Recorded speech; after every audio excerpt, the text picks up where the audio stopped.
Graduation day should have been one of the happiest days of my life, a culmination of years of study, late nights, and sacrifices, but for me, it began with a punch to the gut, literally and emotionally. Just moments before the ceremony, my parents handed me an envelope, thick, formal, and cold. Inside were papers stating that I was disowned, that they no longer recognized me as their son or heir to anything, and that all ties, financial or personal, were severed. I stared at the words, feeling numb, disbelief mingling with anger and hurt. I had worked so hard to make them proud, to earn scholarships, to achieve recognition that would reflect on them as well as myself, and yet, in a single act, they had erased every ounce of connection we had. My friends were celebrating around me, tossing caps and cheering, oblivious to the storm inside me, and I felt entirely alone, betrayed by the two people who had raised me. I stepped onto the stage to receive my diploma, trying to hold my composure as applause echoed in my ears. The ceremony felt surreal, like I was watching someone else's life, detached from the joy that surrounded me. I could feel the eyes of classmates and professors on me, celebrating my achievements, while I gripped the papers in my hand, a painful reminder that my personal triumph was overshadowed by family betrayal.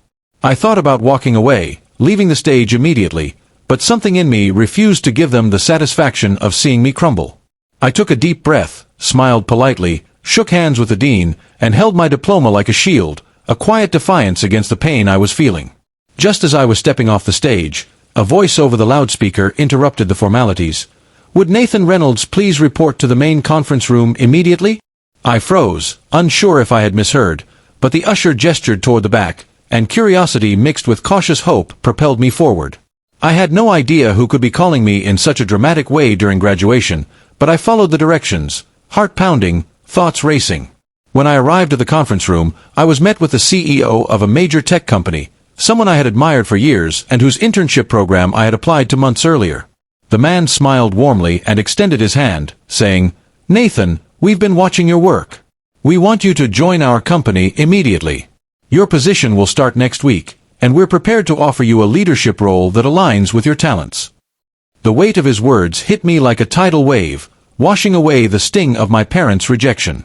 I realized, in that instant, that life wasn't defined by those who tried to limit me or make me feel small, but by the opportunities one could seize, the people who believed in my abilities, and my own perseverance.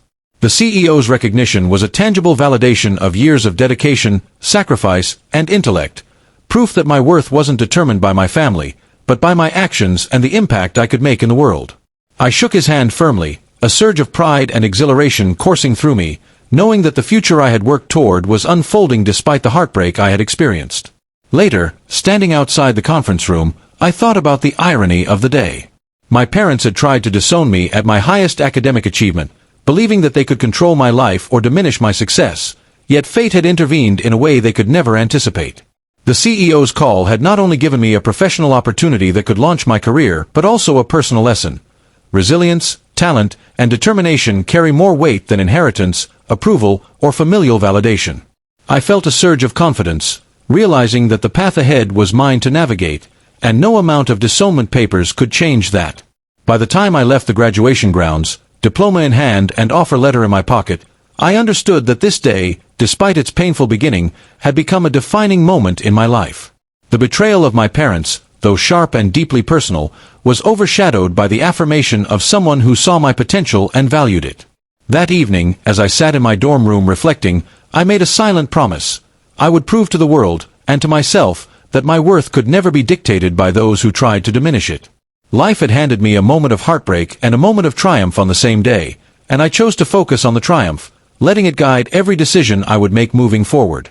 The lesson was clear: rejection, even from the people closest to you, doesn't define your life. Your choices, actions, and resilience do.